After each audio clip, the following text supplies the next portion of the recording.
Em clima de campanha, o presidente Lula passou o dia aqui em Minas Gerais, em agendas com empresários. Em Betim, na região metropolitana, né? Ele passou pelo polo complexo automotivo da Stellantis. Ele comemorou investimentos da produção industrial.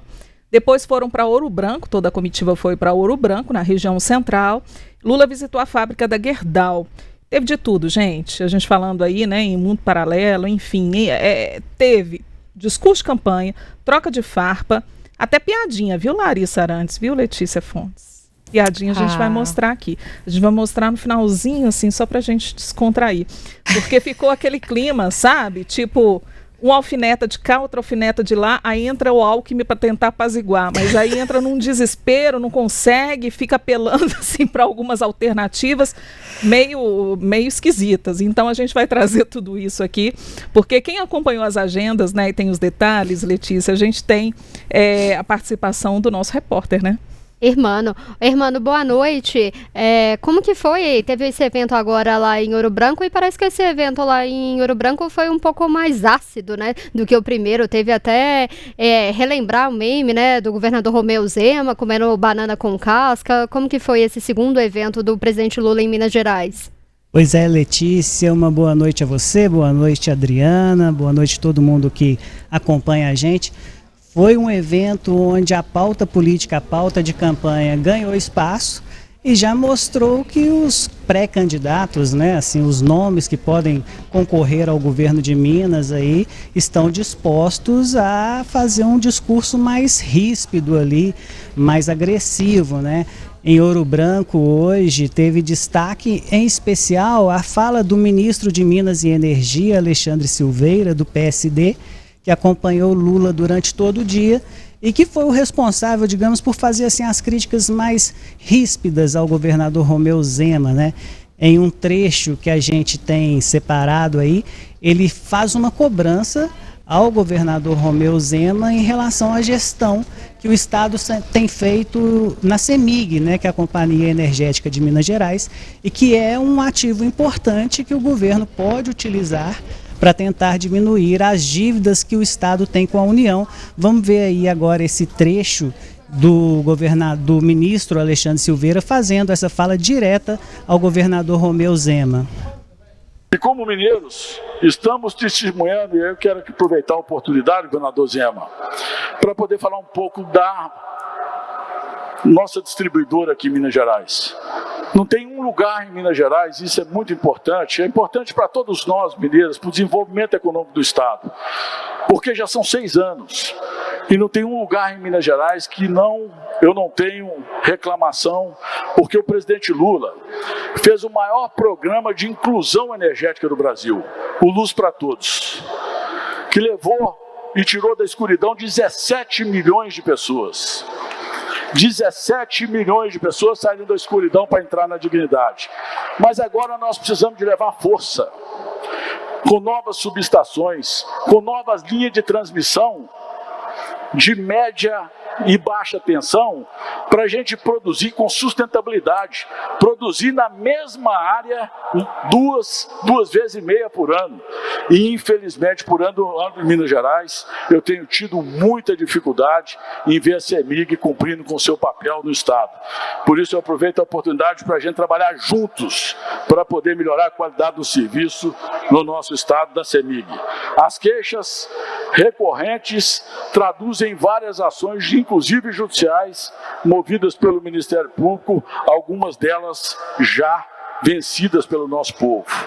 Não bastasse isso, ontem foi noticiado, governador, que o senhor autorizou a venda da Aliança Energia. Nós sabemos que o nosso Estado, e aqui é uma constatação, saiu de uma dívida em 2019 de 112 bilhões e 500 para 165 bilhões de reais.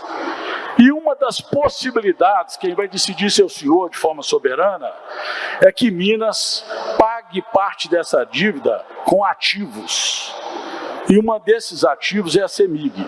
Só que nós não podemos E o governo passado cometeu esse erro grave com o Brasil, um crime de lesa pátria, que foi vender ou dar à Eletrobras, o único braço do setor elétrico brasileiro. Nós não podemos fazer isso com a CEMIG. E a venda da aliança foi, na nossa opinião, e eu falei isso com os colegas deputados, um grande equívoco para Minas Gerais. O governador, eu tenho absoluta certeza, presidente Lula, e uma alegria e um orgulho tremendo de fazer parte desse momento da história. Desse momento da história que o senhor, aos 79 anos de idade, dedica 12, 13, 14 horas do seu dia de forma abnegada, dedicada, liderando o seu time, cobrando o resultado, para fazer a boa política que Minas Gerais sabe fazer como nenhum outro estado da federação. Me desculpe os colegas aqui presentes. A boa política que é a política do diálogo, a política da construção, a política de sentar na mesa e buscar os pontos de convergência, para que a gente possa construir, sim, um país mais justo, mais solidário, mais fraterno e principalmente mais unido. Pois é, e o Alexandre Silveira, ele fez essa fala depois do governador Romeu Zema. O governador Romeu Zema não teve a oportunidade durante o evento lá em Ouro Branco de responder ao ministro. Então, depois do evento, o governador Romeu Zema devolveu a farpa ao ministro Alexandre Silveira. Ele deu uma entrevista, conversou inclusive com a nossa colunista, a Helenice Laguardia, que estava lá acompanhando o evento para o Tempo, e respondeu às críticas do ministro, dizendo que ele está desinformado e totalmente alheio à situação da CEMIG, da gestão do governador, do governo estadual, e disse ainda que durante a gestão do Novo em Minas, eles conseguiram inclusive subir o valor das ações da CEMIG. Vamos ver aí a resposta do governador Romeu Zema às falas do ministro Alexandre Silveira. Eu fiquei muito surpreso e me causou uma grande estranheza a crítica à nossa CEMIG. Acho que quem fez a crítica está totalmente desinformado, porque nessa gestão nossa, a CEMIG está construindo 230 novas subestações, inclusive dessas 230, mais de 120 já foram entregues. E na história toda da empresa, nos 70 anos anteriores, foram construídas 400 subestações. Então, nós estamos fazendo um avanço extraordinário. E todo mundo sabe que lá no período 2015 e 2018, a CEMIG literalmente não investiu nada, foi sucateada, era um cabide de empregos. E na nossa gestão, o valor da participação do Estado na CEMIG, as ações já triplicaram de valor, fazendo com que o patrimônio público voltasse a ser valorizado. Então, um posicionamento, uma informação totalmente descabida, desconectada da realidade, o que mostra o total alheamento da pessoa que fez. E aí essas falas do governador Romeu Zema, ele, quando fala aí no período anterior, ele está se referindo ao período do governador Fernando Pimentel, do PT.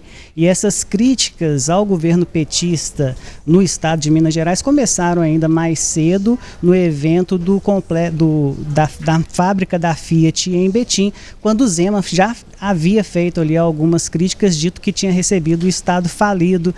Letícia, Adriana. Obrigada, viu, Hermano, pelas informações, né? As agendas que foram acompanhadas pelo Hermano Chiodi, e agora a gente dá sequência também a outros pontos que a gente pôde destacar dessas agendas. E só trazer uma informação a respeito, antes da gente passar para a agenda da Fiat, só a gente comentar também o que foi aí na Gerdau, né? Porque tiveram alguns momentos assim bem tensos, vamos dizer, né? Um deles é a questão da Janja, que não acompanhou o discurso do governador Romeu Zema. Então, na hora em que ele entra, né, para falar, levanta para falar, ela deixa o palco e depois que ele senta e que o Alexandre Silveira vai falar, ela retorna para o palco. Então isso foi lido, né, como um mal-estar geral aí, devido às críticas que foram feitas ao governo do PT. A primeira-dama Janja não acompanhou esse discurso, mas tiveram outros momentos assim emblemáticos, né, Letícia? Pois é, o governador Romeu Zema, no evento mais cedo, que aconteceu aqui no complexo da Stellantis, né, na fábrica da Fiat, o governador Romeu Zema, enquanto o presidente Lula falava, ele ficava a todo momento escrevendo em um papel, mexendo no celular, pouco olhava ali para o discurso do presidente Lula. A gente tem, o Hermano até citou também, o ministro de Minas e Energia, Alexandre Silveira. Ele sempre, em todos esses eventos, ele fica encarregado para dar o Lula até faz, né, dar algumas críticas ali, mas o Alexandre Silveira é como se fosse o encarregado mesmo, de dar o recado ao governador e fazer essas críticas. E aí a gente já tem um componente ali das eleições de 2026, mas eu acho um ponto para a gente destacar que quando o presidente Lula foi eleito, ele passou o primeiro ano dele todo sem vir a Minas Gerais. Isso foi motivo de crítica ali da base, de petistas mineiros, do governador não vir ao estado, né? E Minas Gerais é um estado muito importante. E agora que a gente vê, o governo Lula, ele, na verdade, aproveita essa visita, a gente pode dizer assim, para duas oportunidades, né? Ele está em um momento de queda de popularidade, então essas visitas bem, né, tem esse objetivo também, e consequentemente uma possível eleição, a reeleição. E Minas Gerais sempre tem um papel muito importante ali nas eleições, sempre se fala, né, que o candidato que vence em Minas é o candidato que vence no Brasil. Então o presidente Lula, depois de praticamente desaparecer, né, no primeiro ano de governo, agora em menos de 4 dias veio 2 vezes. Na sexta-feira ele veio em um acampamento do MST, ele já fez ali um aceno, né, a base ali, os movimentos, não é, do Sem Terra, que estavam reclamando ali da ausência do Lula, e hoje ele veio mais ali até com o vice-governador Geraldo Alckmin, dar um recado ali para os empresários, e no discurso do Lula, né, a todo momento ele relembrou a trajetória dele como um trabalhador de fábrica. E um outro ponto que eu acho bastante interessante da gente ressaltar durante essa visita é o papel do vice-presidente Geraldo Alckmin. Ele foi a figura que, no meio desse embate de farpas, que a gente teve ali, embate de farpas do Zema questionando o número de ministérios, falando que em Minas tem menos secretarias, apesar de ser o segundo estado mais populoso, é o que tem menos secretarias, ali fazendo uma crítica, né, ao número de ministérios do governo Lula. Ele criticou também a questão da dívida de Minas, os vetos do presidente Lula ao programa, né, ao Propag, e o vice-presidente Geraldo Alckmin, ele ficou ali num meio termo, tentando desconstruir, apaziguar, né, porque o Alexandre Silveira também, ele sempre faz esse papel de ficar ali cutucando o governador, e porque a gente tem um componente também, né, o presidente Lula pode tentar uma reeleição, a gente sabe, né, que o governador Romeu Zema tem alguma pretensão ali em 2026, a gente não sabe se a presidência, ou numa chapa a vice-presidência, e a gente também se fala muito ali nos bastidores qual que vai ser o papel do Alexandre Silveira também na eleição de 2026. Vai ser governo do estado, vai ser ao Senado, mas ele vai ser um opositor ali do governador Romeu Zema. Então é um evento que já tem todos os contornos da eleição de 2026. Lari, quer comentar antes da gente passar para frente? Sim. Essa questão do Alckmin, gente, porque a gente tem visto um movimento aqui em Brasília, né, ali no Palácio do Planalto, de colocar a figura de Geraldo Alckmin mais em destaque, mais em holofote, e a gente pode ver, por exemplo, que ele tomou a frente das negociações, das articulações, e foi colocado para falar ali como um porta-voz mesmo, né? Acho que a gente pode dizer assim, do governo, logo que começou essa confusão toda do tarifaço do Trump, ou seja, logo que aconteceu o primeiro anúncio, todo o desdobramento, toda a repercussão, toda a resposta por parte do governo, para além do Itamaraty, o Ministério de Relações Exteriores, muito ficou em cima de Geraldo Alckmin. Depois, Geraldo Alckmin é escalado novamente para a questão do preço dos alimentos. Obviamente, ele é vice-presidente da República e ele também é ministro do Desenvolvimento. Ok, natural que ele ocupe esse lugar. Mas ele ainda não tinha ocupado com tanta veemência, com tanta efetividade. E aí ele é chamado novamente para uma série de reuniões, né, que a gente pôde, inclusive, conversar, debater nos últimos dias com os empresários para tentar reduzir o preço dos alimentos com aquele anúncio, enfim, né, zerando ali taxas de importação, etc. e tal. E agora a gente vê ele com esse papel de tentando apaziguar essa situação, essa troca de farpas que a gente pôde ouvir, que a gente pôde ver hoje. Então, eu quero chamar atenção para esse ponto, para além de todos os outros que vocês trouxeram e que são extremamente necessários, né? São importantes para que a gente observe também a política por um outro ângulo, como a Adriana trouxe mesmo, a própria primeira-dama Janja se levantando no momento que o governador Romeu Zema começa a discursar, chama atenção também para esse, digamos, novo lugar em que Alckmin está sendo colocado, mas acho que a gente vai começar a entender um pouco melhor nos próximos meses o motivo de o governo estar escalando ele. Mas, claro, ele tem essa figura de apaziguar mesmo, ele tem essa figura de conseguir conciliar, buscar um consenso, fala calmamente, fala baixo, não briga, não é agressivo. Então, acho interessante a gente fazer essa conexão e observar onde mais Alckmin estará presente, em quais outras polêmicas o governo vai colocar Alckmin para ele poder apaziguar e buscar um consenso nos próximos meses, meninas. Pois é, o maior desconfortável em toda a agenda, né, no dia de hoje, sem dúvidas, foi o governador Romeu Zema. Isso foi claro para mim e acho que foi claro também para muitos daqueles que nos acompanham, porque foi nítido pelo semblante, né, do governador Romeu Zema, que por várias vezes se recusava a olhar no olho do presidente Lula. Esse segundo evento, o governador, ele até ria ali de um sorriso meio amarelo, né, podemos dizer assim. Pois é, e na primeira agenda, inclusive, o presidente Lula teve que dirigir, né, o presidente ele tem essa característica, né, de citar algumas pessoas durante o discurso. Então, Haddad, então ele vai falando assim com as pessoas, né? Mas, e ele, em determinado momento, ele parou em frente ao Zema, então governador Zema. Então, ficou claro, né? Essa tentativa, ou pelo menos assim, é um comportamento de embate, é um comportamento de ataque, né? Um olhando para o outro e sendo que o presidente Lula em pé, o governador Zema sentado. Então, de certa forma, é uma forma de intimidação, pelo menos pelo tom e pelo conteúdo que o Lula falava naquele momento.